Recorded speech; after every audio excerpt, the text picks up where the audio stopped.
Firza, ya, ilmu laduni apakah harus melampaui waktu tertentu? Pertama kita terjemahkan dulu apa arti ladun. Ladun itu ilmu, al-ilmu al-munazzal min indillahi mutlaqan bighairi wasilah, bighairi wasilah, ilmu yang langsung turun dari sisi Allah. Allah itu qadim. Bagaimana mungkin langsung menurunkan ilmu kepada kita yang hadis yang baru ini? Maka harus mengenal hembusan sang qadim di dalam diri kita. Tapi ingat, hembusan itu bukanlah Allah. Hembusan itu hembusan saja. Cuma ada beberapa orang kebatinan membawa nama tasawuf, dikira di dalam dirinya ada Tuhan. Enggak begitu. Nafakhtu fihi min ruhi, aku tiupkan ke dalamnya hembusanku. Hembusan itulah yang ada di dalam diri kita. Hembusan inilah yang bisa menampung ilmu laduni. Jadi sebenarnya di saat ditiupkan di dalamnya sudah ada laduni. Jadi Allah meniupkan ruh hembusan itu, di dalam itu sudah ada ilmu. Maka yang disebut laduni itu mendownload ilmu Allah langsung dari ruh kita. Karena ruh kita adalah hembusan darinya. Paham? Jadi deket gak tuh? Kayak kita mau download sesuatu aplikasi di handphone, ada nggak Play Store-nya? Ya, tinggal pencet-pencet doang. Masalahnya mau buka Play Store nggak punya email. Mau buka kolbu tapi tidak tahu cara bukanya, nggak punya nama email kolbunya, ya nggak bisa dibuka, ya. Kira-kira begitu. Jadi apakah butuh waktu? Kalau orang sudah punya nama ruhani, dia sudah mengenal dirinya, itu yang saya sebut mengenal nama ruhani. Man arafa nafsahu, jika dia kenal dirinya, dia akan mampu mengakses ilmu laduni. Tapi kalau orang nggak tahu diri, ya nggak bisa kenal. Taib. Butuh waktu? Enggak. Ilmu laduni itu turunnya detik per detik. 1 detik di dalam laduni sama dengan 70.000 ilmu di luar. Itulah maksud Nabi mengatakan 1 bab ilmu lebih afdol daripada 100 rakaat, 1000 rakaat. Karena sholat itu harus pakai ruh. Ruh itu tempat turunnya laduni. Maka orang yang nggak ngerti, kita lagi kajian subuh, masuk syuruk, dia sholat 2 rakaat, padahal kita masih kajian. Dia lupa, ngaji ini lebih afdol dari sholat 2 rakaat. 1 bab ngaji lebih afdol dari 1000 rakaat. Cuma karena beramal pakai nafsu, nyalahin Ustadz nih, udah syuruk masih ceramah aja. Emang ada kewajiban sholat syuruk? Emang ada kewajiban, keharusan kalau syuruk ceramah berhenti? Kan nggak ada. Kita aja yang nafsu dapat pahala, ya, tapi lupa yang sebenarnya. Cara menjaga keilmuan kepada para pemula, selain sanad, rajin membaca, zikir yang harus diawali sebelum belajar, apa yang standar? Cara menjaga ilmu, gitu ya. Udah punya guru, udah punya komunitas, apalagi zikir apa yang perlu dibaca? Zikir yang mesti dibaca, zikir yang menenangkan kolbu. Kan ada zikir macam-macam. Zikir yang pakai angka-angka, itu biasanya kolbu nggak tenang. Jadi zikir yang nggak pakai angka lagi, zikirnya langsung terhunjam ke dalam kolbu. Zikir yang begini bisa membuat orang yang belajar bisa memahami sesuatu melebihi orang lain, karena kolbunya tenang. Orang yang tenang dapat menangkap sesuatu yang tidak ditangkap oleh orang gelisah. Ketenangan yang mutlak itu ada di ruh. Makanya ilmu laduni itu sesaat saja itu sama dengan 70.000 ilmu di luar. Sesaat dia dapat. Makanya Nabi Muhammad itu sesaat saja naik ke aras, turun-turun sudah bawa semua pengetahuan alam semesta. Karena turunnya ke ruhani, simbolnya tubuhnya dinaikkan. Padahal itu sebenarnya adalah cara Allah Subhanahu wa ta'ala memberikan penjelasan. Mau gimana pun asbab harus diambil. Asbab harus diambil. Jadi coba belajar zikir yang menenangkan kolbu. Jadi ada teman saya mahasiswa jatuhnya ya. Dia nanya, Ustadz, nanti kalau saya belajar zikir, hafalan saya hilang. Nah, ini godaan setan orang ngafal nih, supaya orang yang ngafal nih nggak pernah tersentuh ilmu zikir. Itu caranya. Berarti dia membenturkan antara ilmu zikir dengan ilmu hafal. Gimana cara jawabnya? Quran ente ngomongnya gimana? Ala bidzikrillah tatmainnul qulub. Sama nggak Quran kita? Sama kan? Surat Ar-Ra'd ayat 28 ada bunyi lainnya. Oh, itu pasti Qurannya beda tuh. Ketahuilah hanya dengan menyebut nama Allah kolbu jadi tenang. Orang baru bisa takrir cepat kalau kolbunya tenang. Jadi coba nih takrir lagi gelisah, bisa nggak? Nggak bisa. Dia ikutlah talqin zikir, belajarlah di zikir kolbu. Semenjak saat itu kalau mau ada khataman dia tidak perlu tergesa-gesa lagi. Dia cukup zikir sebentar, nanti dia ingat-ingat. Dan cara menghafalnya enak. Jadi takrir yang dimulai dari kolbu lebih cepat daripada takrir yang dimulai dari ro'yu, ya, pikiran.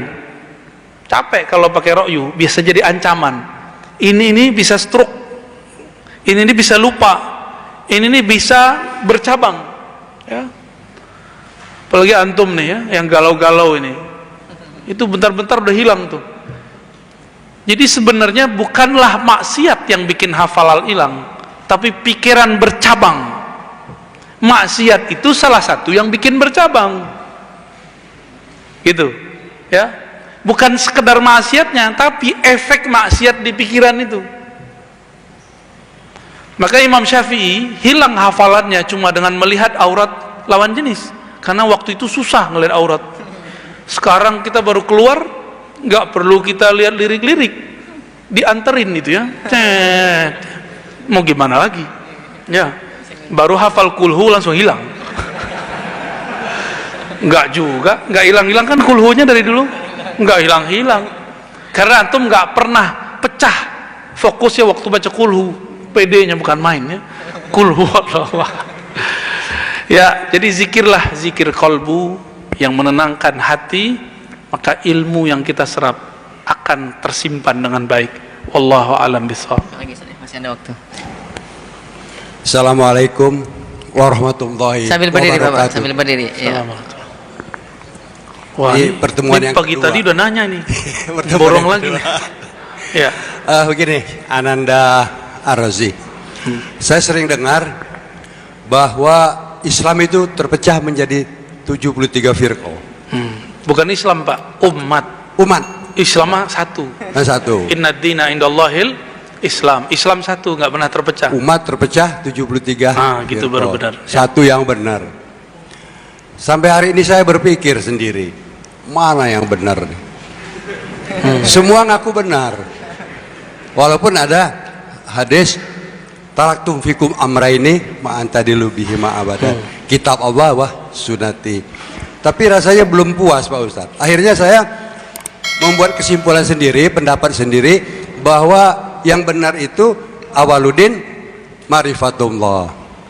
Man arafa nafsahu faqad arafa rabbahu. Nah, inilah aku pikir yang benar Pak Ustadz. Mohon respon. Siapa namanya Bapak? Bapak siapa namanya? Oh, Pak Ustadz tahu, Muhammad Johnson. Itu artis itu ya. Iya, Dia terkenal sendiri tuh. Muhammad Johnson. Ya, saya garis bawahi Islam cuma satu, umat Islam yang berpecah-pecah. Terus kita sedih, ya sedih, tapi itulah kehendak Allah. Dan Allah sendiri mengatakan ada 3 ayat minimal di Quran. Ya, dan Allah cuma mengandai-andaikan, walau syaa rabbuka la ja'alahum ummatan wahidah. Berarti Allah nggak menginginkannya. Allah tidak menginginkan umat ini satu. Dia hanya menginginkan dialah yang satu. Dia hanya ingin agamanya yang satu. Kalau selainnya, carilah Sang Maha Satu itu. Terus seumur Pak Johnson masih bingung mana yang benar. Ntar gimana meninggalnya Pak? Simpulkan sendiri, berbahaya simpulkan sendiri. Ini ilmu bersanad, nggak boleh simpulkan sendiri. harus kita ambil dari guru kita yang dia gurunya bersambung kepada sang maha guru baginda Nabi Muhammad sallallahu alaihi wasallam. Makanya mengikuti imam yang berguru, mengikuti guru yang bersanad itu wajib, harga mati. Itulah makna fas'alu ahla dzikri. Enggak boleh pikir-pikir sendiri. Fas'alu ahla dzikri 2 kali di Quran. Tanyalah ahli ilmu. Tanya ahli ilmu. Makanya kita perlu belajar sejarah untuk mengetahui akidah kita ini benar atau tidak. Makanya saya sering menukil kembali kisah Syekh Abdul Somad Palembani. Beliau puluhan tahun di Madinah, akidahnya Asy'ariyah. Walaupun yang tamat Madinah sekarang belum tentu Asy'ariyah. Ya kan beda masa, mau gimana lagi. Dituduhlah kita menghujat orang tamat Madinah. Ya enggak. Sahabat saya, teman saya, murid saya ada yang tamat Madinah. Ada Pak, ngaji ke orang tamat Ciputat. Karena dia sadar ilmu itu tidak di mana-mana, ilmu itu ada pada orang bersanad. Mau dia di Madinah, mau dia di Palembang, mau dia di Ciputat, mau dia di pelosok lahat, kalau dia punya ilmu dan bersanad kepada Rasulullah, maka dialah madrasatul ilm, dialah pusat keilmuan. Jadi pusat ilmu itu bukan tempat bangunan yang bagus. Ntar kalau kita buka lagi nih rahasia Universitas Islam Madinah, antum kaget lagi. Yang ngomong tamatannya sendiri. Tapi nggak usah lah kita buka ya. Ntar tambah banyak yang kebakar ya. Ntar banyak yang suuzon sama kita nanti. Kita nggak ada benci sama siapa-siapa. Cuma dari tahun kapan mereka menghembuskan bahwa tamatan UIN IAIN itu liberal, benar nggak? Adil nggak begitu? Antum tamatan mana Tat? PTIQ. Ya dosennya kan dosen UIN IAIN juga. Ya. Ini banyak kan di sini ada kan yang ustad-ustad pasti tamatan UIN IAIN, Stein. Antum itu disebut pemurtadan, korban pemurtadan di IAIN, UIN. Itu tulisan mereka dari dulu. Kita diam-diam aja sih dari dulu, nggak ada yang mau nanggapin. Saya tanya ke rektor, saya tanya ke profesor, Prof, kok nggak ada yang balas? Ngapain balasin orang bodoh gitu kata mereka. Cuma ini mereka ini kan sibuk di alam akademisinya, ilmiahnya, nggak sempat bahas, nggak sempat balas. Tapi di akar rumput banyak orang bertanya, Ustadz saya nggak mau masukin anak ke UIN IAIN, kenapa? Liberal. Liberal dari mana? Emang liberal artinya apa? Liberal itu istilah ekonomi, bukan istilah orang beragama. Itu tuh jil. Siapa yang bikin jil? Ulil Absar Abdallah. Dia sekolahnya di Libya. Gimana tuh? Repot nggak antum tuh? Tahu Libya? Libya Jakarta. Mahat bin Suud punya Saudi juga.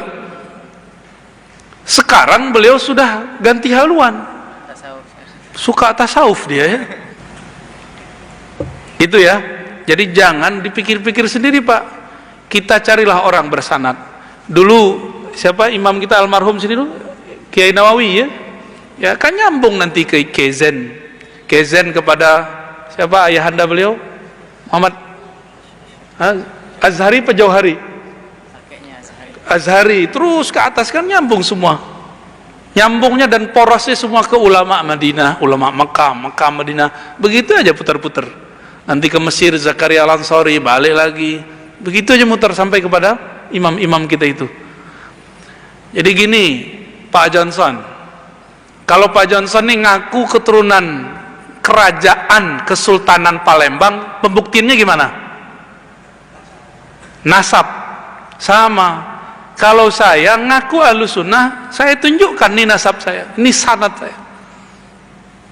Ngaku saja Ahlussunnah, ngaku saja salaf, tunjukkan aja sanadnya. Mereka kan tidak hormat ke ilmu sanad, malah ngejek ilmu sanad. Itu aja sudah gagal. Ya, gimana mau bisa paham? Ya, sanad tuh nggak penting. Yang nggak penting itu ketika bersanad cuma ngambil ijazah tapi tidak ngambil ilmunya. Kita sudah ngerti semua. Ustadz-ustadznya lebih paham dari antum lah. Sanad itu ada sanad ijazah tabarukan, ngambil berkah. Ada tafakuhan, ada mendalami, maka disebut riwayat dan dirayat.